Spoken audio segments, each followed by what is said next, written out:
बच्चों, इसके पहले हमने पढ़ा था विकास के बारे में। मैंने आपको बताया था कि जीवन की उत्पत्ति कैसे हुई है, और जीवन की उत्पत्ति के लिए मैंने आपको ओपेरिन का बात बताया और ये बताया कि किस तरह जो स्टैनले मिलर और यूरे हैं उन्होंने अपने प्रयोग के द्वारा सत्यापित किया। हाँ, अब यहाँ पर है कि जीवन की उत्पत्ति के संबंध में आपके पास प्रमाण क्या क्या है।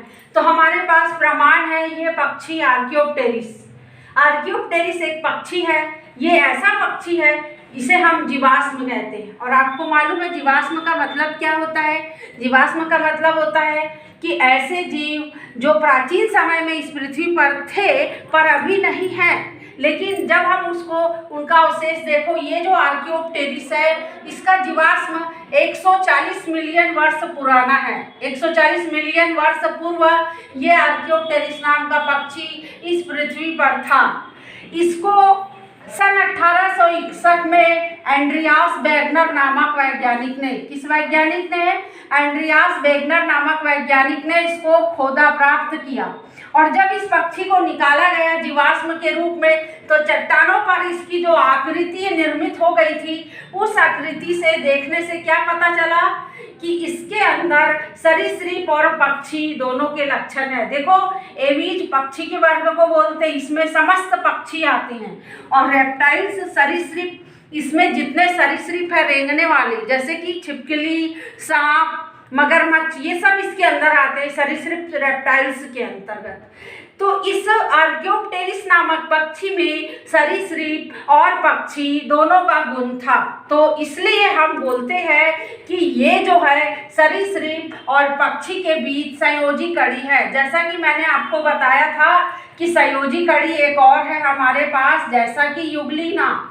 और युगलीना में दो कैरेक्टर है। इसमें क्लोरोफिल भी पाया जाता है। तो इसमें किसके जैसे लक्षण आ गए? क्लोरोफिल के कारण पादप के जैसा लक्षण आ गया। और ये जंतु के समान भी भोजन बनाते हैं, तो इसमें जंतु के लक्षण भी आ गए।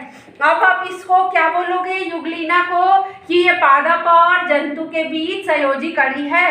इसी प्रकार इस आर्कियोप्टेरिस नामक पक्षी के जीवाश्म में किसके किसके लक्षण थे? सरीसृप के समान यानी रेंगने वाले, मगर, सांप के समान, और दूसरा इसमें पक्षियों के लक्षण थे।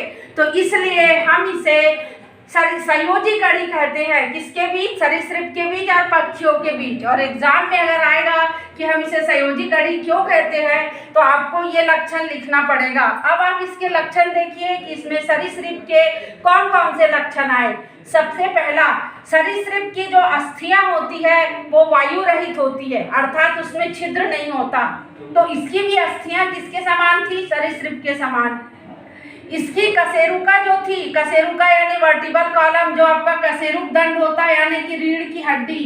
तो इस प्रकार रीढ़ की हड्डी जो थी कशेरुक युक्त, इसमें पूंछ पाई जाती थी। इसके जबड़ों में दांत थे। देखो, पक्षियों के जबड़ों में दांत नहीं होता, इसलिए उसकी चोंच होती है, दांत नहीं होता, लेकिन इसके जबड़ों में दांत थे, जो कि सरीसृप का लक्षण है।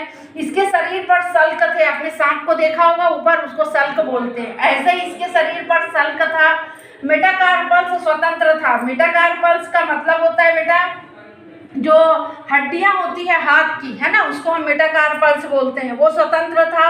और पेल्विक गर्डिल यानी श्रोणी मेखला, यानी कि इसको कमर की हड्डी बोलते हैं हम, श्रोणी मेखला को, वो किसके समान थी? सरीसृपों के समान। तो चूंकि इसमें सरीसृप के ये तमाम कैरेक्टर थे, पांचों कैरेक्टर थे, इसलिए आप आर्कियोप्टेरिस को सरीसृप समझ सकते हो। लेकिन वैज्ञानिकों ने क्या देखा कि इसके अंदर पक्षियों के भी लक्षण हैं। तो पक्षियों के क्या लक्षण थे? पक्षियों के शरीर पर जैसे पर होते, फेदर्स होते, वैसे ही फेदर्स इसके ऊपर भी थे। उनका अग्रबाहु यानी वो पंख में रूपांतरित हो गया। पक्षियों के अग्रबाहु, अग्रपाद किस में रूपांतरित हो जाते हैं? पंख में। तो ये भी पंख में रूपांतरित हो गया था। और इसकी खोपड़ी जो थी बड़ी थी, किसके समान? पक्षियों के समान, मोनोकॉन्डाइलिक थी। जबड़े जो है वो बढ़कर किस में रूपांतरित हो गए थे? चोंच में। पक्षियों का लक्षण है चोंच का पाया जाना। और हेलिक्स इसका पीछे की ओर मुड़ा हुआ और नुकीला था। तो ये 5 कैरेक्टर इसमें पक्षियों के हैं। चूंकि इसमें सरीसृप और पक्षियों दोनों के लक्षण पाए जाते हैं, इसलिए हम आर्कियोप्टेरिस को सरीसृप और पक्षी वर्ग के बीच की संयोजक कड़ी कहते हैं।